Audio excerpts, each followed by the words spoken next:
छत्तीसगढ़ का बस्तर क्षेत्र अपनी प्राकृतिक सुंदरता के लिए जाना जाता है। एक ऐसी जगह जहां प्रकृति अपने सबसे शानदार रूप में विराजमान है। हरे भरे मैदान, दूर तक फैले जंगल और शांत वातावरण बस्तर को एक अद्भुत अनुभव प्रदान करते हैं। यह क्षेत्र अपनी आदिवासी संस्कृति और परंपराओं के लिए भी प्रसिद्ध है, जो इसे भारत के अन्य हिस्सों से अलग बनाता है। घने जंगल जो सूर्य की किरणों को भी धरती तक पहुंचने से रोकते हैं, ऊंचे पहाड़ जो बादलों को छूते हुए प्रतीत होते हैं, कल कल करती नदियां जो जीवनदायिनी बनकर इस क्षेत्र को सींचती है। यहाँ की नदियां न केवल पानी का स्रोत हैं, बल्कि स्थानीय लोगों के जीवन का अभिन्न अंग भी है। लेकिन इसी सुंदरता के पीछे एक गहरा दर्द छिपा है, नक्सली हिंसा, एक ऐसा साया जो इस क्षेत्र के विकास और शांति को निगल रहा है। यह हिंसा दशकों से चली आ रही है और इसने अनगिनत परिवारों को उजाड़ दिया है, जिसने यहाँ के गांवों की खुशियां छीन ली हैं। स्कूल बंद हो गए हैं, बाजार सुनसान हो गए हैं और खेतों में सन्नाटा पसर गया है। लोग डर के साए में जीने को मजबूर हैं। एर्राबोरू गांव दंतेवाड़ा जिले में इसी दर्द की सबसे भयानक मिसाल बना। यह गांव जो कभी हंसी खुशी से गुलजार था, आज एक वीरान जगह बन गया है। 28 फरवरी 2006 एक ऐसी तारीख, ये तारीख गांव के इतिहास में काले दिन के रूप में दर्ज है। इस दिन एक ऐसी घटना घटी जिसने एर्राबोरू गांव को हमेशा के लिए बदल दिया। उस सुबह गांव के लोग अपने रोजमर्रा के कामों में लगे थे। बच्चे स्कूल जाने की तैयारी कर रहे थे, महिलाएं घर के काम में व्यस्त थीं और पुरुष खेतों की ओर जा रहे थे। किसी को अंदाजा नहीं था कि कुछ ही घंटों में उनकी दुनिया उजड़ जाएगी। उनकी सुबह की शांति और सामान्य जीवन एक भयानक त्रासदी में बदलने वाला था। सलवा जुडूम आंदोलन के तहत गांव वाले शांति से जीना चाहते थे। वे अपने अधिकारों के लिए खड़े होना चाहते थे और नक्सली हिंसा का विरोध करना चाहते थे। लेकिन माओवादियों को उनका यह विरोध मंजूर नहीं था। वे नहीं चाहते थे कि गांव वाले शांति से रहें या सरकार का समर्थन करें। माओवादियों ने गांव वालों को ले जा रहे ट्रक को निशाना बनाया। यह ट्रक जो गांव वालों को सुरक्षित स्थान पर ले जा रहा था, माओवादियों के निशाने पर आ गया। रास्ते में बिछाई गई लैंडमाइन ने 25 से ज्यादा निर्दोष लोगों की जान ले ली। यह एक भयानक विस्फोट था जिसने पूरे इलाके को दहला दिया। यह हमला सिर्फ एक घटना नहीं थी, बल्कि दशकों से चल रहे खूनी संघर्ष का प्रतीक बन गया। यह एक ऐसी त्रासदी थी जिसने बस्तर के इतिहास में एक काला अध्याय जोड़ दिया। आज हम उसी दिन की कहानी जानेंगे। क्यों हुआ हमला, इसके पीछे की वजह है और गांव वालों पर इसका असर। हम उन लोगों की आपबीती सुनेंगे जिन्होंने इस त्रासदी को झेला और यह समझने की कोशिश करेंगे कि इस तरह की हिंसा को कैसे रोका जा सकता है। इस हमले को समझने के लिए हमें सतह से नीचे उतरना होगा। हमें उन जटिल परतों को खोलना होगा जो इस त्रासदी की नींव बनी। हमें संघर्ष की जड़ों तक जाना होगा। उन ऐतिहासिक, सामाजिक और आर्थिक कारकों को समझना होगा जिन्होंने इस क्षेत्र को दशकों से अशांत कर रखा है। यह सिर्फ एक घटना नहीं है, बल्कि एक लंबे और दर्दनाक इतिहास का परिणाम है। माओवादी, जिन्हें नक्सली भी कहा जाता है, इस कहानी का एक महत्वपूर्ण हिस्सा है। वे मानते हैं कि सरकार आदिवासियों का शोषण कर रही है, उनकी जमीन और संसाधनों को छीन रही है और उन्हें विकास की दौड़ में पीछे छोड़ दिया गया है। वे दशकों से चले आ रहे अन्याय के खिलाफ आवाज उठाते हैं और वे बंदूक के दम पर व्यवस्था बदलना चाहते हैं। उनका मानना है कि हिंसा ही एकमात्र रास्ता है जिससे आदिवासियों को उनका हक मिल सकता है। वे एक समानांतर सरकार चलाने की कोशिश करते हैं और अक्सर सरकारी अधिकारियों और सुरक्षा बलों पर हमला करते हैं। दूसरी तरफ एर्राबोरू और आसपास के गांवों के आम आदिवासी लोग थे जो इस संघर्ष के बीच में फंसे हुए थे, जो शांति से जीना चाहते थे, अपनी जमीन पर खेती करना चाहते थे और अपने बच्चों को स्कूल भेजना चाहते थे। वे विकास और आधुनिकता की आकांक्षा रखते थे, लेकिन अपनी संस्कृति और परंपराओं को भी बचाए रखना चाहते थे। वे माओवादियों और सरकार दोनों के बीच पिस रहे थे।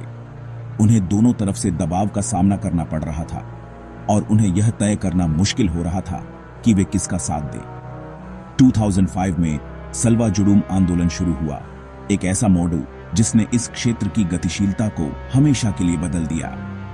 यह माओवादी हिंसा के खिलाफ स्थानीय आदिवासियों का शांतिपूर्ण विरोध था, जो अपने गांवों और अपने जीवन को बचाने के लिए एकजुट हुए थे। एर्राबोरू के लोग भी इसमें शामिल हुए, उम्मीद करते हुए कि यह आंदोलन उन्हें शांति और सुरक्षा दिलाएगा। सरकार ने आंदोलन को समर्थन दिया, इसे माओवादियों के खिलाफ एक महत्वपूर्ण हथियार के रूप में देखा, जिससे यह और मजबूत हुआ और अधिक से अधिक आदिवासियों को अपनी ओर आकर्षित करने लगा। लेकिन माओवादियों ने इसे अपने अस्तित्व के लिए खतरा माना, क्योंकि सलवा जुडूम उनके प्रभाव क्षेत्र को कम कर रहा था। माओवादियों ने आंदोलन से जुड़े लोगों को देशद्रोही और पुलिस का मुखबिर कहना शुरू कर दिया। उन्हें समाज से अलग थलग करने की कोशिश की। धमकियां दी कि विरोध करने वालों को गंभीर परिणाम भुगतने होंगे, उनके परिवारों को भी बख्शा नहीं जाएगा। एर्राबोरू सलवा जुडूम का केंद्र बन गया था, एक ऐसा स्थान जहां उम्मीद और डर दोनों एक साथ मौजूद थे। और यही टकराव, यही तनाव और यही इतिहास 28 फरवरी के हमले की वजह बना, एक ऐसी घटना जिसने एर्राबोरू को हमेशा के लिए बदल दिया। 28 फरवरी 2006 की सुबह एर्राबोरू गांव में आम दिनों जैसी थी। लोग अपने कामों में लगे थे, बच्चों की हंसी गूंज रही थी। कुछ लोगों को पास के राहत शिविर जाना था, जहां सरकार ने सलवा जुडूम से जुड़े लोगों के लिए सुरक्षा दी थी। ट्रक में बच्चे, महिलाएं, बुजुर्ग सब सवार हुए। उम्मीद थी कि शिविर में कुछ दिन शांति से गुजारेंगे। ट्रक धीरे धीरे भर रहा था, लोग हंसी मजाक कर रहे थे।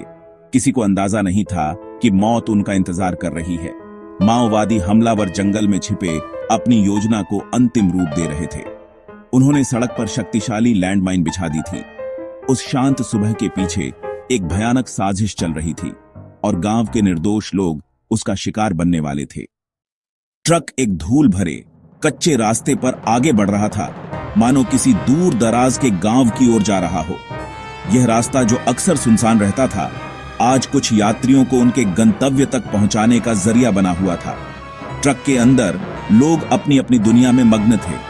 कुछ आपस में बातें कर रहे थे, अपने परिवार, अपने काम और अपने सपनों के बारे में चर्चा कर रहे थे। उनकी हंसी और बातों की आवाज उस शांत वातावरण में एक जीवंतता भर रही थी। चारों तरफ घना जंगल था। पेड़ों की घनी पत्तियां सूरज की रोशनी को धरती तक पहुंचने से रोक रही थीं। हवा में एक अजीब सन्नाटा था, जैसे कोई अनहोनी होने वाली हो। पक्षियों की चहचहाहट भी गुम हो गई थी, मानो प्रकृति भी किसी खतरे को भांप गई हो। जैसे ही ट्रक एक खतरनाक मोड़ पर पहुंचा, ड्राइवर ने सावधानी से स्टीयरिंग घुमाया। उसे इस रास्ते की हर चुनौती का अंदाजा था, लेकिन आज जो होने वाला था उससे वह बिल्कुल अनजान था। अचानक एक जोरदार धमाका हुआ, जिसने धरती को हिला दिया। यह धमाका इतना शक्तिशाली था कि आसपास के पेड़ भी कांप उठे। लैंडमाइन ने ट्रक के परखच्चे उड़ा दिए। लोहे के टुकड़े और चीथड़े हवा में बिखर गए। यह मंजर इतना भयानक था कि देखने वालों की रूह कांप जाए। ट्रक हवा में उछल गया, जैसे कोई खिलौना हो। उसकी गति और दिशा पूरी तरह से बदल गई और वह एक अनियंत्रित वस्तु की तरह हवा में तैरने लगा। उसके टुकड़े दूर दूर जा गिरे, जैसे किसी ने एक बम फोड़ दिया हो। हर तरफ मलबा और तबाही का मंजर था। आग और धुएं का एक विशाल गुबार आसमान में छा गया, जिसने सूरज की रोशनी को भी ढक लिया। यह गुबार दूर से ही दिखाई दे रहा था, जो इस त्रासदी की भयावहता को बयां कर रहा था।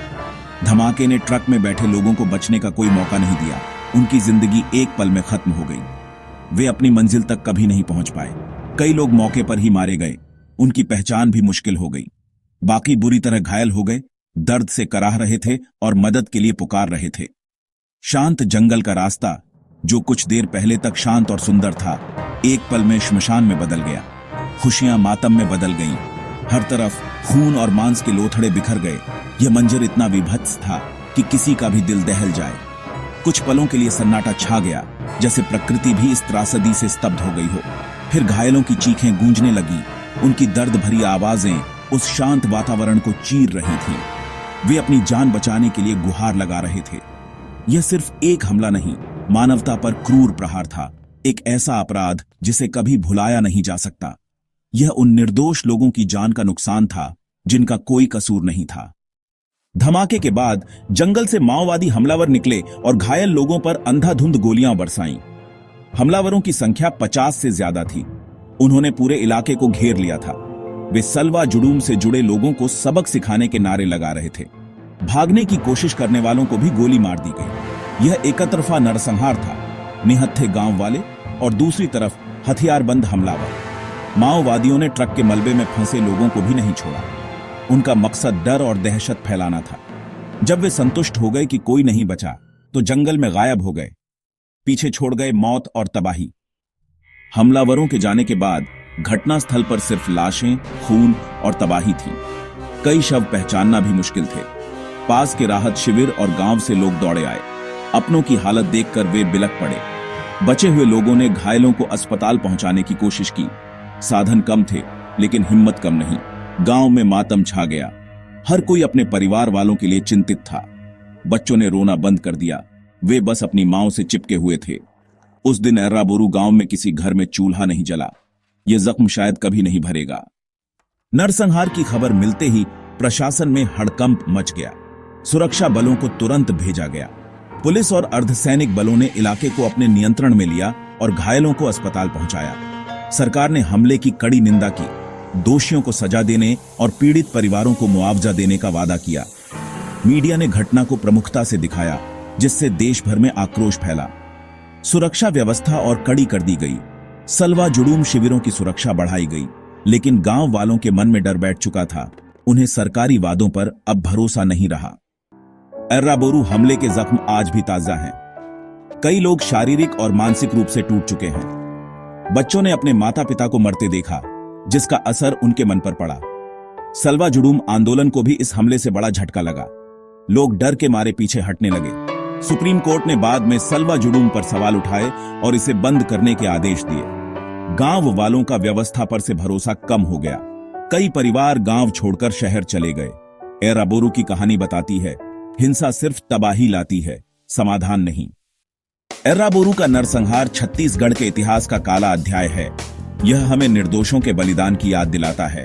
सबसे बड़ा सबक, किसी भी संघर्ष में सबसे ज्यादा नुकसान आम नागरिकों का होता है। सरकार और सुरक्षा बलों को आम लोगों की सुरक्षा और विश्वास को प्राथमिकता देनी होगी। सिर्फ सैन्य कार्रवाई से नक्सलवाद खत्म नहीं होगा। विकास, संवाद और शिक्षा जरूरी है। जब लोगों को लगेगा कि सरकार उनके भविष्य के लिए चिंतित है, वे हिंसा से दूर रहेंगे। एर्राबोरू की कहानी चेतावनी भी है और उम्मीद भी। हमें मिलकर एक ऐसा भारत बनाना है जहां हर नागरिक शांति और सम्मान से जी सके।